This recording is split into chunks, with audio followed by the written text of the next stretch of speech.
తిరుమల శ్రీవారిని సుప్రీంకోర్టు న్యాయమూర్తి జస్టిస్ హిమా కోహ్లీ దర్శించుకున్నారు. కుటుంబ సభ్యులతో కలిసి అభిషేక సేవలో పాల్గొని మొక్కులు తీర్చుకున్నారు.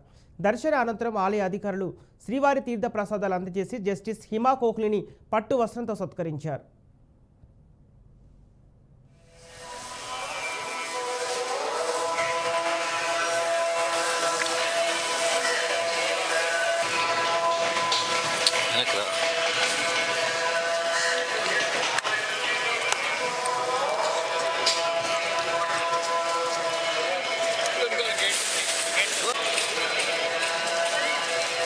You are blessed. You come to do it today and get blessings. Madam, 1 second, madam. Let us.